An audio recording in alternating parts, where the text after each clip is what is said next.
Welcome to today's seminar. I appreciate everybody taking the time to come down. My name is Pasinli. I'm the Executive Director at Total Apps.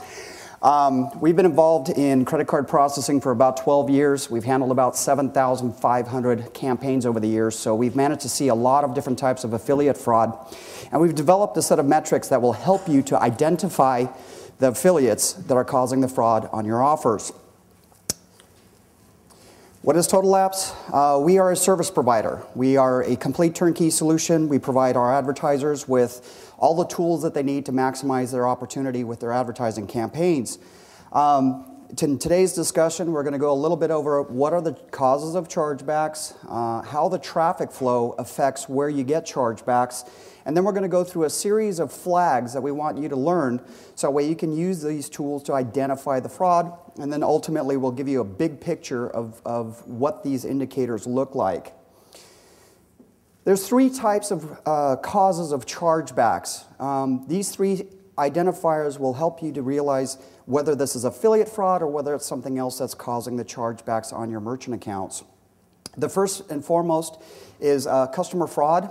There's a lot of customers out there that have been taught and trained how to buy products and then charge them back, regardless of whether it was something that they intended to pay for.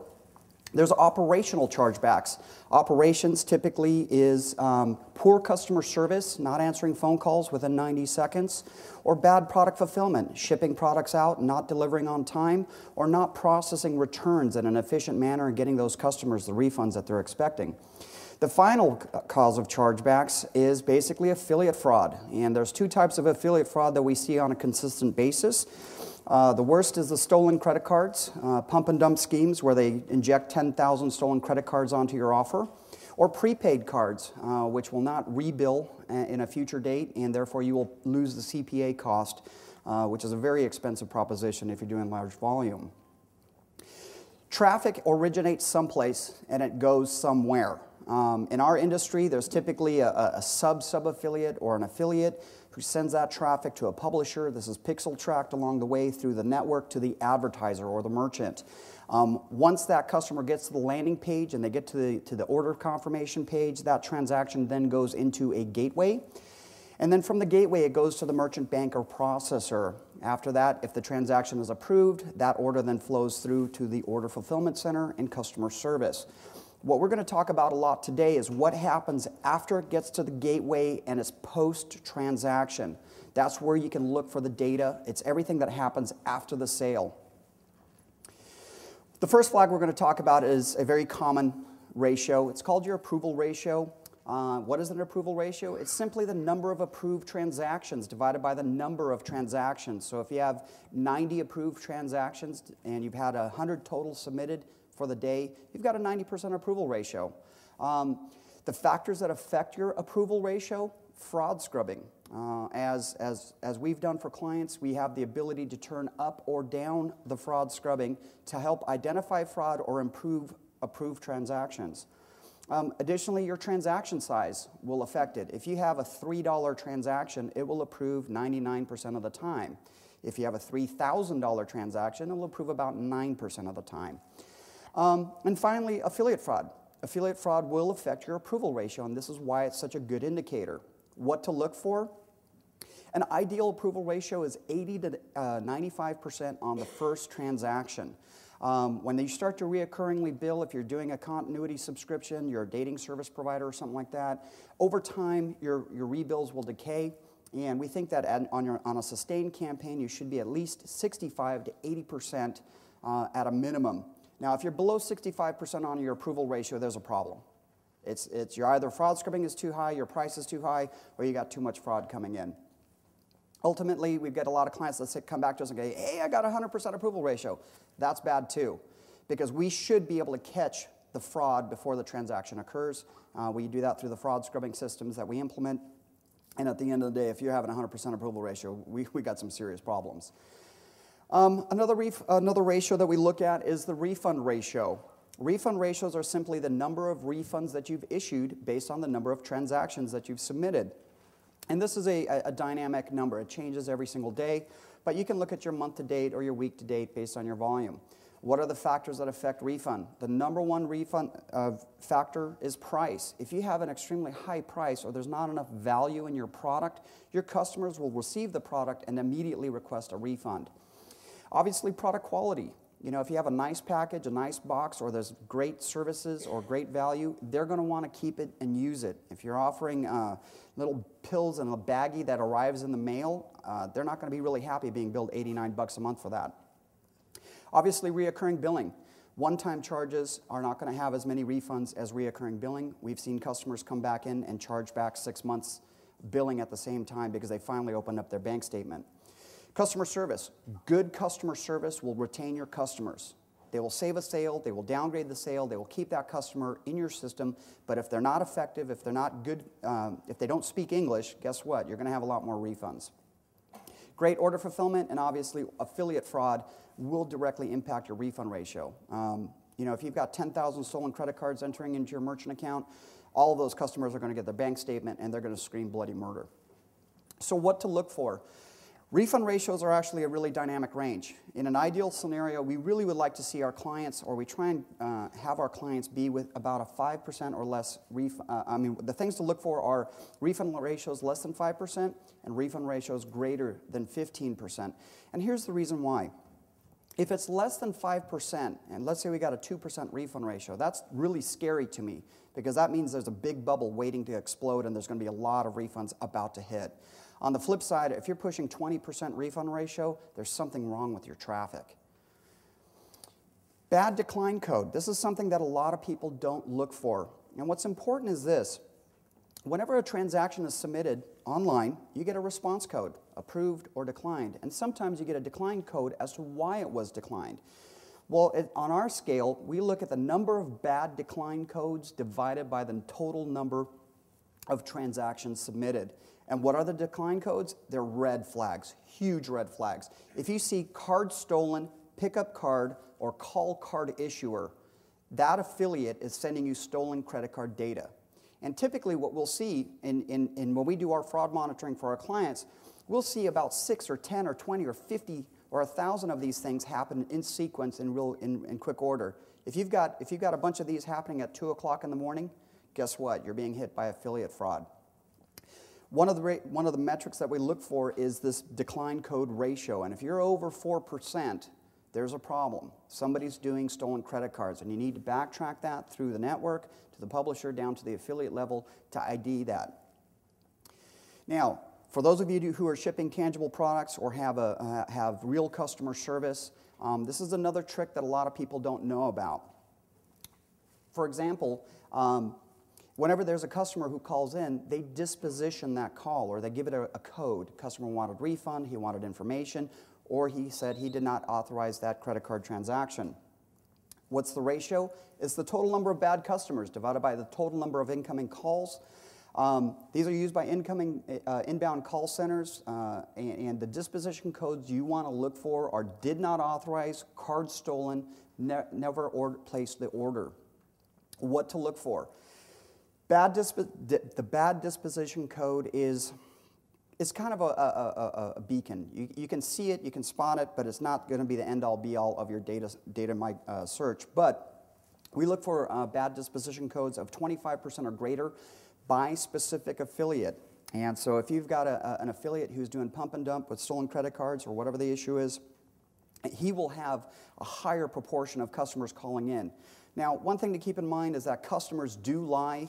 You know, they sign up for stuff all the time. They're late, you know, staying up late on Red Bulls and eating, you know, sugary candy, and they don't remember the diet pills that they bought the night before.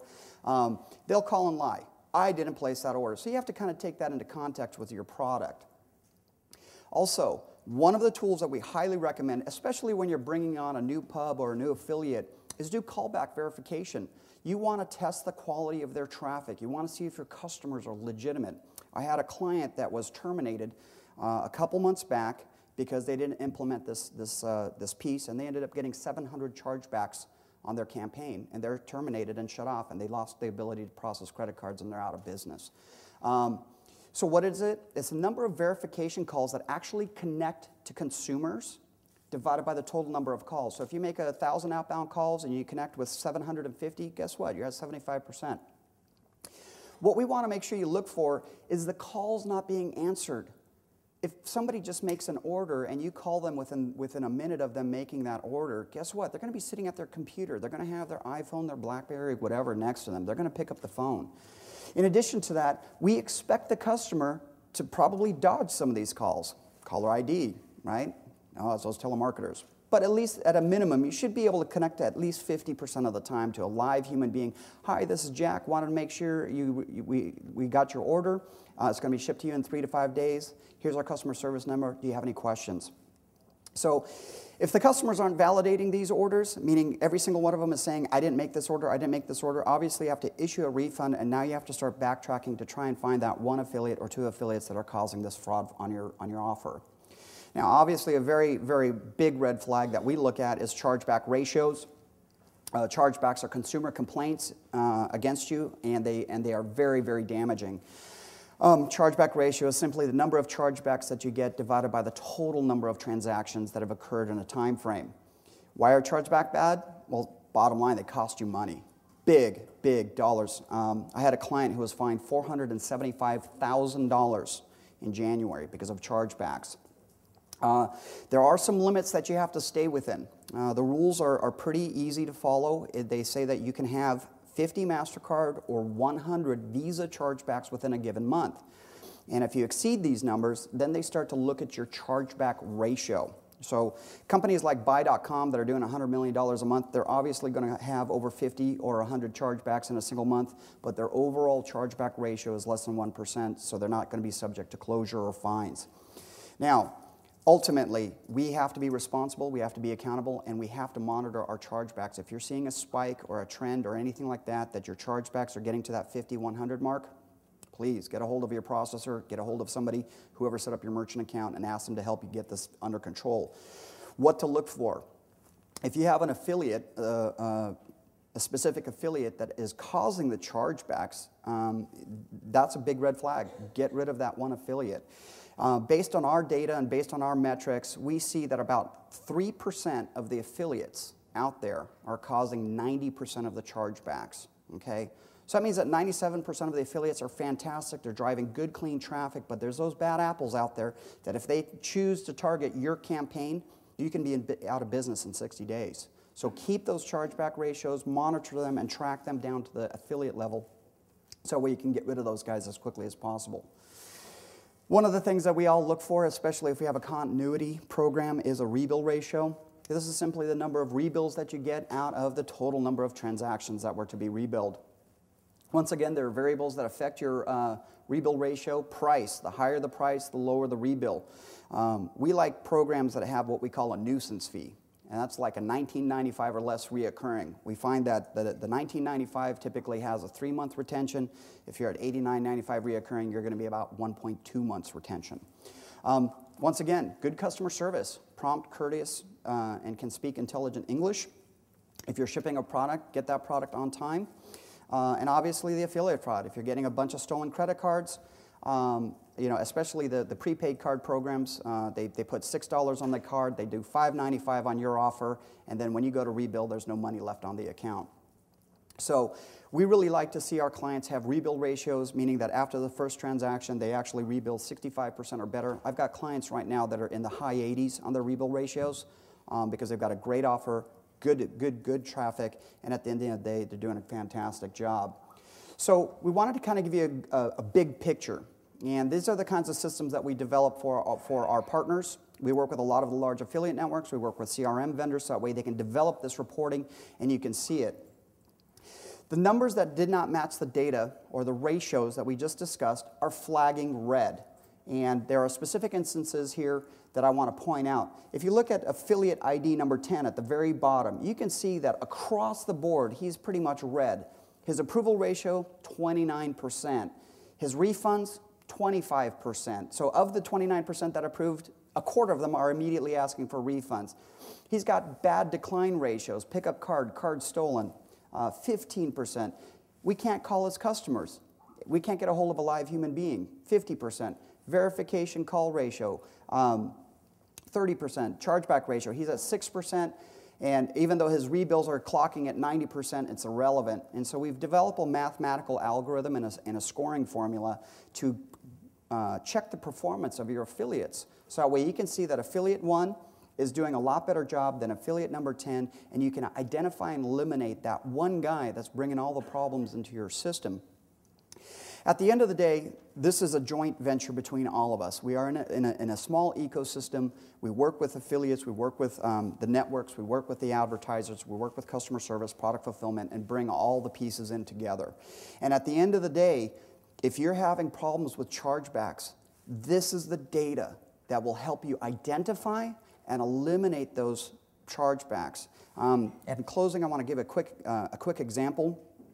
We had a client who had a very, very large ResV campaign, doing in the millions of dollars per month. And we use this technology in maintaining their business model. And at the end of the day, they were able to keep their merchant accounts open for almost a year. They were open for 11 months. And for that type of a crazy offer with, thousands of affiliates pushing the traffic, for us to be able to do something like that is pretty miraculous in this day and age. So at the end of the day, please take a look at your affiliates. We know there's a lot of great traffic out there, but there's about 3% that are really, really bad eggs, and they will end up, unfortunately, torpedoing client after client after client. We want to make sure that we all stay in this business for the long term and can enjoy the benefits of this wonderful traffic that we have. So that's the end of my presentation.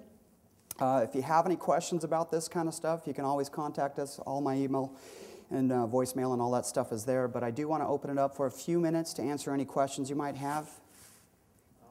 You mentioned that some of the affiliate networks are your customers. So I don't know if you want to answer this question, but what are the best and the worst affiliate networks in terms of cleaning out their networks of bad affiliates, screening the bad ones out so merchants don't even have to deal with them?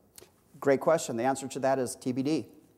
I think the reality is that we're working with every affiliate network that wants to work with us. We're sharing this information freely.